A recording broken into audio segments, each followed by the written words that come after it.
Hello everyone! Pessoal, nesse vídeo eu vou estar ensinando você sobre o Simple Present. E ele vai desde o básico, da parte de correlação com pronomes, até a parte de gramática e as regrinhas em si. Então se liga aqui, assista até o final, vai lá no canal do YouTube, ok? Let's learn!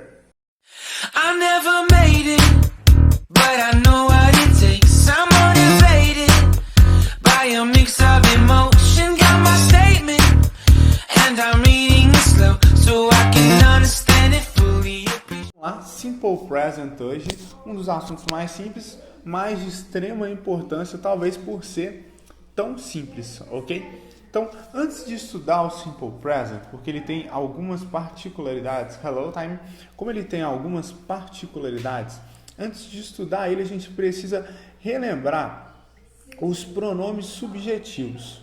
Quais são os pronomes subjetivos?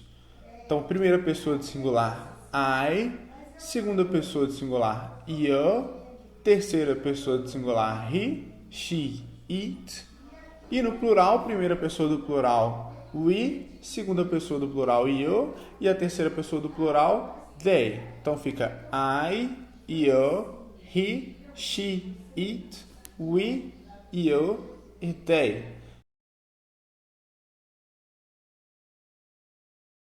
Esses todos são os pronomes subjetivos. Por que eu tenho que aprender pronome subjetivo se a live é sobre Simple Present? Qual que é a importância disso? É porque para entender o Simple Present, para a gente realmente entender como que é o Simple Present, como que ele funciona, a gente precisa entender os pronomes subjetivos, porque ele varia de acordo com o pronome subjetivo ou com o sujeito da frase. Então, o que indica o Simple Present em inglês? O que indica o Simple Present em inglês? São duas expressões, do e does. Do e does. São bem comuns, tanto do quanto does. Do e does. Todo o texto, praticamente, você vai ver elas, do e does. E o que quer dizer cada uma delas? Na verdade, as duas têm a mesma tradução, de forma geral, né, no nosso estudo aqui hoje de Simple Present. As duas estão somente para indicar o tempo verbal presente na frase. Então, a única função delas é indicar que a frase está no presente. A tradução das duas é a mesma, nesse caso, né, no contexto de Simple Present. A única variação é com relação ao uso, que vai variar de acordo com o pronome subjetivo que está sendo utilizado, que são os pronomes que a gente acabou de ver.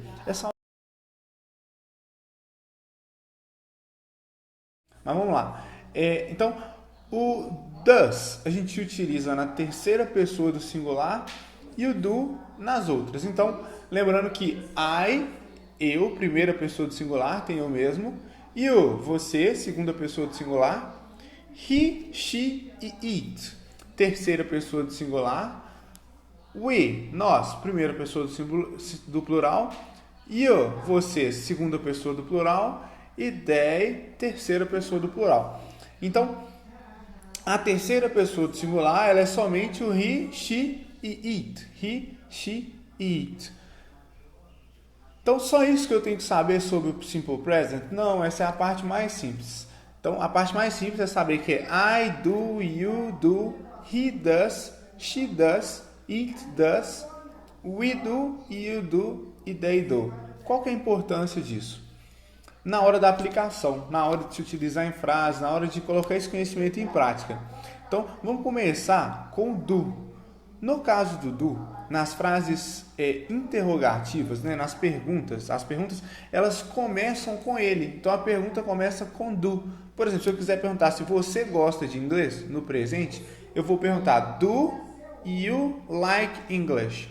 Então, presta atenção, se fosse para a gente traduzir, o do nem seria traduzido, seria you, você, like, gosta, English, inglês. Você gosta de inglês? Interrogação seria a nossa tradução literal para o português. Mas para ter essa frase em inglês, a gente precisa do do para saber que a frase está no presente. Então, sem o do, não tem como a gente saber que a frase está no presente. Então, o do ele vai indicar que essa frase está no tempo Simple Present. Então, do you like English? E a resposta, como é que fica? No caso da negativa, é só a gente inverter o sujeito com o do. Então, do you passa a ser I, né? Quando eu pergunto você responde eu, você gosta de inglês? Sim, eu gosto de inglês. Então fica aí, no, eu, do not, don't ou do not, don't like English. Não, eu não gosto de inglês. No, I do not, I don't, ou I don't, é a mesma coisa, like English, ok? E a resposta afirmativa, do you like English? Ela fica, yes, I like English. Ela dá para fazer tradução literal. Sim, eu, I, like, gosto English, de inglês. Ok? Então, perceba que o do, na resposta afirmativa, ele não aparece. Ele é omitido. E por que ele é omitido? Porque sim, porque a regra da gramática deles, a justificação científica é que a gramática ela vem depois do idioma, então quer dizer que quem estruturou a gramática em inglês observou que os falantes da língua utilizavam assim na afirmativa, no simple present, eles não falavam do, e se tornou a regra, ok? Então, fechamos o caso do do, ele é mais simples. Interrogativa começa com do, né, no simple present. Negativa, ele vem depois do sujeito ou do pronome subjetivo. E nas afirmativas, ele é omitido. Nas afirmações ou nas respostas afirmativas, o do é omitido. E o does, que serve para a terceira pessoa do singular, que é he, she, it. He, she, it. Como que funciona o does? No caso do does, como é que fica? Então, o does na interrogativa, ele é igualzinho do. Então, o does na interrogativa, a frase começa com o does, então fica does she like English? Ou does she speak English? Vamos dar um pouquinho. Does she speak English? Ela fala inglês? Does she speak English? Então a resposta começa com o does, depois vem o she speak English. Perceba que a tradução é a mesma. Então, she, ela, speak, fala English. Does she speak English? Então, ela fala inglês no presente. Resposta negativa. No, she doesn't speak English. Não, ela não, she does not speak, fala inglês. No, she doesn't speak English. Ou she does not speak English. Perceba que a estrutura na interrogativa e na negativa, elas são a mesma estrutura do do. Então, da mesma forma que você monta com do you like English, você monta does she like English? No, I do not like English. No, she does not like English. Ok, até aqui, estrutura parecida. E com relação às afirmativas ou às afirmações, que são geralmente a maior dúvida, né? Alvo das maiores críticas, ou o que faz os alunos realmente travarem, que é o que geralmente cai nas provas, tanto provas de escola quanto provas com níveis mais elevados também. Então, nas afirmativas, o does também é omitido. Então, does she speak English? Yes, she, omite o does e fala speaks English. Yes, she speaks English. Yes, she speaks English. Então, só que o does, ele não é só omitido e some, acabou. O does é omitido e acabou. Não, o does ele é omitido, mas o verbo é alterado. O does é omitido, mas ele altera esse verbo pro simple present, para indicar que a frase está no presente simples. Por que só altera no caso do does? Porque sim também, porque Deus quis, porque a regra, cada um assimila de uma forma, mas o does altera o verbo. Então, só nas afirmações, na terceira pessoa do singular, no simple present, o does é alterado. E como que funciona essa alteração do verbo? Então, nós temos as regrinhas mais detalhadas e definidas, então tem N sites aí na internet, você pode ver isso aí. Só que eu gosto de dar uma resumida para ficar mais fácil, de um jeito que você consiga lembrar esse conteúdo.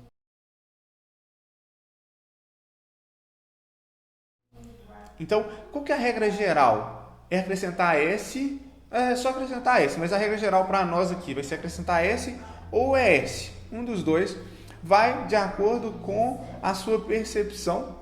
Tem algumas terminações, mas eu acho pouco provável que você vai lembrar, então nem fico falando muito. Mas terminou de acordo com a terminação da palavra, então teach, teaches, terminou em CH, coloca ES, teaches. Speak, termina em K, coloca só ES, speaks. não fica speak as. Então, para os meus alunos eu sempre falo, leia a palavra antes, depois se alterou, para ver se está fazendo algum sentido para você. Não quer dizer que sempre vai funcionar essa questão da intuição, mas ajuda bastante. Além da regra geral, que é acrescentar S ou ES, você também tem a questão dos verbos terminados em Y e que antes tem uma consoante. Os famosos Y precedidos de consoante. Palavras terminadas em Y precedidas de consoante. Como assim? Palavra, por exemplo, palavra study. Study. Ela termina em Y, study, e antes tem o D, que é uma consoante. Então, essa é uma palavra, um exemplo de palavra que termina em Y, precedida de consoante. E qual que é a regra nesse caso? No caso das palavras terminadas em Y precedidas de consoante, a gente retira o Y e coloca IES. Então, study passa a ser studies. Study passa a ser studies, não está no plural, só indica que a frase está no simple present ou no presente simples. Além do study, tem outras também, por exemplo, a palavra play. Ela termina em Y, mas antes não tem uma consoante, tem a letra A. Então, ela segue a regra geral, que são as regrinhas de acrescentar S ou ES. Aí tem um aluno que confunde muito, realmente, isso confunde demais. Eu vou tentar trazer esse escrito aqui para vocês no Instagram também. Vou colocar esse vídeo no YouTube com tudo escrito, mas também vou tentar trazer escrito aqui no Instagram, porque eu acho que escrito esquematizado facilita para vocês. É mais fácil de entender quando você visualiza, mas confunde bastante mesmo. Então, palavra terminada em Y, precedida de consoante, tiro o Y e coloque S. Se terminar em Y e não tem uma consoante antes, que é o caso da palavra do verbo play, segue a regra geral, que é S ou ES. Nós temos também os irregulares, os verbos irregulares. Como são os verbos irregulares? Os verbos irregulares, você simplesmente grava eles. Eles você tem que decorar. Um famoso que tem que saber é o verbo to have, que passa a ser has. To have passa a ser has, só H-A-S, has, e não haves, é has. Por quê? Mesma coisa, porque sim, é uma regrinha, a gente tem que gravar, ok? Então, são só essas 4 regrinhas aí. Na verdade, 3, né? Bem resumido, e eu aconselho sempre a ler essas palavras antes, depois se alterar elas. E lembrando que todas essas alterações são só na terceira pessoa do singular, que é he, she, it, ou algum nome dentro delas. Pode ser Maria, João, Joaquina e por aí vai, ok?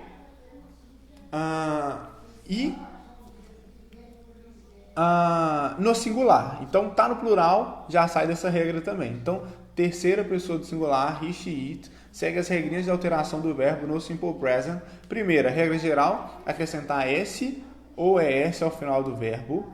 Nós temos as palavras terminadas em Y que antes tem consoante, precedidas de consoante, as quais a gente retira o Y e acrescenta IES. Nós temos os irregulares, que é o caso do have ou has, e eu sempre aconselho vocês a ler a palavra antes, ver se a alteração que vocês fizeram está fazendo sentido. Ok? A gente tem que saber qual é o sujeito da frase, qual é a pessoa da frase, para saber qual que é o indicativo de simple present que eu vou utilizar. Então, se é I, eu uso do, então fica I do, you do, terceira pessoa do singular, he, she, it. Palavra tônica, dúvida com relação às palavras tônicas. He, she, it, uso does, he, she, it, eu uso does. We, you, they, eu uso do novamente, ok? Então, he, she, it, a gente usa does, restante do, terceira pessoa de singular. Interrogativas, começa com do ou com does, depende do sujeito. Negativas, é só depois do sujeito você colocar do not, ou does not, ou don't, ou doesn't, que é a mesma coisa. E nas afirmativas, tanto do quanto does são omitidos. Qual que é a diferença? O do, ele é apenas omitido e a frase permanece do mesmo jeito, continua intacta. No caso do does, o verbo é alterado. Ele é omitido, mas o verbo é alterado. As regrinhas são: a primeira, acrescentar S ou ES. Segunda, palavras terminadas em Y, precedidas de consoante, retira-se o Y e coloca IAS. A terceira, são os irregulares, sempre o verbo to have passa a ser has, e eu sempre aconselho vocês a ler a palavra antes que você alterou, ok?